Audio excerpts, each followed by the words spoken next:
Асқарым бар, ең биік әке деген, кеше ғана бал едім әкелеген.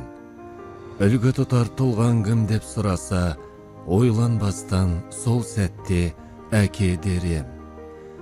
Әке деген көк аспан қой сабырлы, сол мінезбен көркем әрі қадірлі.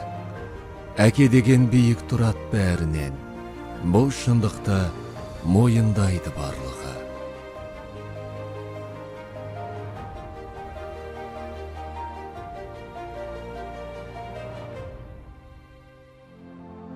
Әкеміз Ақшәкір баласы Сарғали 1927 жылы Сарсу өзенінің бойында Телкөл маңында дүниеге келген. Балалық шағы ашаршылықпен басталып, Ұлы Отан соғысы жылдарына дейін жалғасты. Ашаршылық жылдары көпшілік ағайындармен бірге Өзбекстан жеріне қоныс аударған болатын. Сол жылдары жанын сақтап қалған өзбек жерінде өткен күндері әкеміздің жадында мәңгіге өшпестей із қалдырғандай. Кейіннен өзбек ағайындар Сарсу арқылы көкөніс тасып жиі өтетін. Құдай қонақ боп келген өзбектерді әкеміз туысын көргендей қуанып қарсы алатын еді. Қазір ойлап отырсақ, бұл әкеміздің бала күніне деген сағыныш екенін енді түсінгендейміз. Ақ боз үй керегесін дара жайып, сары сазға қонсоны саралайық.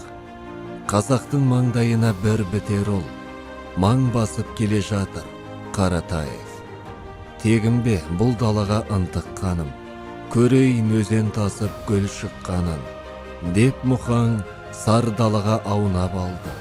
Осында тамған менің, кіндік қаным деп ақын Мұхамеджан Нұрханов өлеңіне тиек еткен әкеміздің немере ағасы, көрнекті қоғам қайраткері, жазушы, академик Мұхамеджан Қаратаев түкі ағайындардың Өзбекстаннан өзінің кіндік қаны тамған ата жұртқа оралуына себепкер болған жан. Екінші әкеміз болған Мұхамеджан Қаратаев біздің Алматыда жоғары білім алуымызға, бүкіл түк әулетінің ұрпағы сауатты білімді болуына үлкен үлес қосты. Қаратаев әкеміздің Сібірге жер аударып жібергенде артынан еш қорықпай іздеп тауып алған жан жары, рухты, қайратты, жігерлі мархум шешеміздің тәрбиесін қоса алып, үлкен мектептен өттік десек те болады. 1953 жылы әкеміз өмірлік жары, жан серігі болған Сахан анамызбен шаңырақ көтерді. Сахан анамыз сабырлы, көп сөйлемейтін, алтын құрсақты 11 баланы дүниеге келген батыр ана. Сондай-ақ Ұлы Отан соғысы кезінде балалық шағын масақ теріп, қиындықпен өткізген тыл ардагері болды. Әкемізбен бірге жаз жайлауда, қыс қыстауда мал бағып, тіршіліктің барлық бейнетін бірге көтерді. Таңмен таласа тұрып, кеш батқанша 11-12 түйе, 2-3 сиыр сауып, тіршілік қамымен жүріп, отаудың отын түтетіп, ұрпағын тәрбиеледі. Аптасына үкіметке 160 литр шұбат өткізетін. Анамыздың балғын шұбатын әлі күнге дейін тамсан айтып отырады ішкен жандар. Дастарханы жиылмаған өте көпшіл, берекелі жан болды. 68 жылдан сәкеңменен бірге болды. О кісі түйе бақты, мен мал бақтым, қой бақтым. Екеуміз аған әлі боп бірге қатар жүрдік. Сәкең жақсы адам еді, ұл қыз асырап, барлығын оқытып түгел, жоғарғы білімді алып беріп, апамыз, Сақан апамыз да жақсы, ауқатты, келген адамды жақсы өзіне тартып, айранын алып келіп, сондай жақсы сыйласқан адам еді. Өмірі сәттілік міндеттемемізді бірге орындап, 100 түйеден 100 бот алған Нұржанов, оның қай уақытта да аты аталуға тиісті. Әкеміз мал шаруашылығымен, оның ішінде ойсыл қара түйені өмірінің соңына дейін бақты. Түйені алыстан жүрісінен танитын әкем әрбір ісіне адал, шын көңілмен жасайтын. Өмірден озғанда халық Қаратаев, қазақ әдебиетінің академигі болса, Сарғали өз ісінің шебері, дала академигі деп баға беріп жатты. Төрт түліктің төресі түйе, шөлейтті сорға бітет. Дәулеті асқан сорға бітет демекші, нар тұлғалы, тек мінезді шыншыл, өтірік айтпайтын, айтқан адамды жаны сүймейтін таза кісі болды. Тік адам ғой, тік. Тік, иә. Өзінің нақты бір сұрақ болсын, көрдің ба? Көрдім. Жоқ па? Жоқ. Бар ма? Бар. Сарғали мінезі солай еді ғой. Иә. Адалдығының арқасында елге, халыққа сыйлы болды. Жай қарапайым халықтан бастап, ауыл, аудан, облыстың әкім қараларымен де сыйлас болды. Би бол, би болмасаң би түсетін үй бол дегендей, ата-анамыздың дастарханынан дәм татпаған жан кемде кемет. 1996 жылы анамыз Сахан, Қазақстан Республикасының бірінші президенті Назарбаевтың жұбайы Сара Назарбаеваға батасын беріп, ақ бота сыйлаған еді. Сол кездегі облыс әкімі болған Бердібек Сапарбаев үйден дәм татып қонақ болса, аудан басшысы болған Оңалбек Сәпиев және Жәрімбетов Қирабай, Налғожа Ергешбаевтарда жақынындай араласып, әкеміз өмірден озғаннан кейін де ол кісілер балаларына шапағаты тиіп, кешегі күнге дейін ағамыздай қамқор болып келді. Жақсы әке балаға 40 жыл азық демекші, өмірден озғанына 30 жыл өтсе де, шапағаты әлі де тиіп, желеп жебеп жүргендей. Сондай-ақ ол қиналған жандарға әрқашан көмегін аямады. Сақал бір тазалықтың, еңбеккештіктің, жомарттықтың таза үлгісі десем, мен енді артық айтқандық емес. Ол сіздің кезі дәлелдеп тұрған совхоз, жыл сайын малшылардың слет деп айтатын, малшылардың еңбегін бағалап, жылына білет үлкен малшылардың той өтетін. Сол тойда өзіне алған бірақтан өгізін Түркиядан бір келген қонаққа сыйлап жегені біздің көз алдымызда болды. Бүкіл ел ду қол соғып, үлкен кіші разы болдық ағамыздың мәрттігіне. Бақытты әркім бар қалай бағалайды, енді ол кісі бақытын бейнеттен, еңбектен тапқан адам, бақытын бала шағасын амандығымен тапқан адам, отбасын сыйластығымен тапқан адам. Ең үлкен бір қызметтің құлағын ұстамаса да, сол тіршілікке өзі бар пейілмен аса, жаны таза адам еді. Қолы өте ашық, бергенді жақсы көретін, жетім жесірге де көп жақсылық жасады.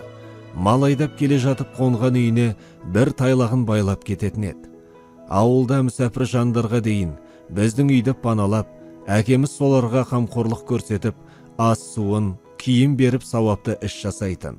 Қатар еңбек етіп жүріп, малы қырылып, жоғалып қиындыққа тап болған малшыларға талай қол ұшын берген болатын. Ауылдың атқамінер азаматтары, сәке, сіз бармасаңыз жылу жинай алмаймыз, ешкім бермейді деп, көкемізді алдарына салып барғанда, әкемізді сыйлағаннан ешкім бетін қайтармай, жылу жиналып, талай жанды үкіметке қарыз қылмай аман алып қалған еді.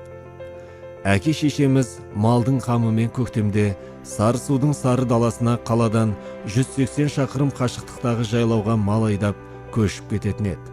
Жазғы демалысты күтіп, әке шешемізге жеткенше асығатын едік.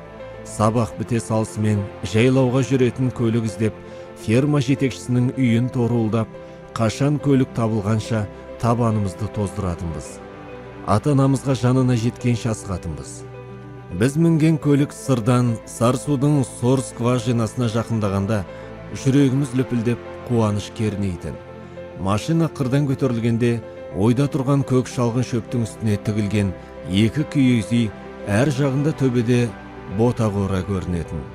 Жақындай бастағанда үй жақта үстінде ақшыл көйлегімен көк трикода машинаға қарап бізді күтіп тұрған көкемді, әр жағында басында ақ орамалы желбіреп, үстінде сары халатпен тұрған апамның бейнесі әлі көз алдымызда. Бұл ата-ана мен баланың арасындағы ерекше сағыну сезімінің бір символы сияқты. Жүрегімізде қауышу сәтінің мейірімге, қуанышқа толы, бізден артық бақытты жан жоқ сияқты сезімге толы сәт еді. Сол сор скважинасында қазір ел жоқ. Бірақ сап-салқын суы әлі тоқтамай, қоғасы мен қамысы жайқалып, көзін көрген жандар судан дәм татып, сағыныштарын басып, әке шешеміздің жүрген кездерін еске түсіріп, Құран бағыштап, барып тағзым еткендеріне алғысымыз шексіз. Бұлды, я? Мұздай су. Осының астына піляк-піляк қымыран тұратын еді ғой, Жеті күнде бір ап кетеді. Араласып алып кетеді. Әкең өлсе де, әкеңнің көзін көрген өлмесін демекші, Ахметжан ағамызға, бала шағасына Алланың нұры жауғай. Дүниеге де қызықпады. Әкеміздің бар байлығы балалары еді. Олардың саналы, тәрбиелі білімді болуына үлкен мән берді. Отбасына, бала шағаға қатысты үлкен мәселені өзі шешіп, жол көрсетіп отыратын. Барлық баласы жоғарғы білімді болып, қатарының алды болу үшін ештеңеден аянып қалмады. Жыл сайын мектеп бітірген балаларын Алматыға оқуға қамдап жіберіп отырды. Анамызға айтып отыратын, бөтен қалада балалар тарығып қалмасын. Сен ішіп жемесең де, балаларға ақша жібер деуші еді. Әкеміз ойша есепке өте жүйрік болды. 2-3 таңбалы сандарды ойша көбейте беретін. Әкемізден дарыған болу керек. Көпшілігіміз техникалық мамандықтарды жақсы игердік. Оның ішінде математика, IT, физика мен экономиканы. Әкеміздің анасы Рәш әжеміздің орны бәріміз үшін ерекше. Барлық немересін әу қарғам деп еркелетіп өсірді. Біздің ғана емес, бүкіл түк әулетінің әжесі болған кісі. Қолынан барлығы келетін. Қазақтың қол өнері, кілем, бау басқұр, киіз, құрақ көрпе, ноқта, ши тоқу сияқты. Әкеміз орталыққа үй салып, балаларын білім алу үшін мектепке тапсырса, тәрбиесін әжеміз өз қолына алды. Рәш әжеміз иманына берік, өте парасатты. 9 жасынан бастап ораза ұстап, намазын қаза қылмаған кісі. Тіпті ана өмірге ораза басталған күні ауыз бекітіп, ниет етіп аттанған. Алла аузынан түспеген, елдің, ұрпағының амандығын тілеген жан еді. Қазіргі таңда әкемізден қалған түйе шаруашылығын 30 жылдан бері ұстап келе жатқан ұлы Төребай, Көнекбай көлінің шағасында, сол баяғы әкеміздің қыстауында 4 түліктің төресі түйені бағып, әкеміздің тірлігін жалғастыруда. Тамырын тереңге жайған ата-анамыздың қазіргі таңда Аллаға шүкір, ұрпағы жалғасып, балалары ел ағасы, ел анасы болып, немерелері Сарғали тегіне кір келтірмей, жақсы оқып, таза жүріп, адал еңбек етіп, қызмет жасап келеді. Ата-әжелерінің салып кеткен сара жолмен өсіп өніп келеді. Арттарынан осылай өшпестей із қалдырған, өздері көрген қиындықты көрмесін деп, барлық баласын оқытып, жоғарғы білім алуына, адал еңбек етуге, 1000 мектеп бере алмайтын тәрбие берген, имандылықты, өтірік айтпауға үйреткен, сөзбен емес, іспен тәрбиелеген әке шешемізге 1000 алғыс. Рухтары пейіште болғай. Анамды жылатпағаның үшін, рухымды құлатпағаның үшін, рахмет әке. Балам деп өбектегенің үшін, жамандық үйретпегенің үшін, рахмет әке. Қорғансыз тастамағаның үшін, ниетті ластамағаның үшін, рахмет әке. Ең жақсы адам болғаның үшін, адамнан адал болғаның үшін, рахмет әке. Әкең деп айтатын анам, әкем деп айтатын адам, барға да шүкір. Әкемнің раббысы болған, әлемнің раббысы болған,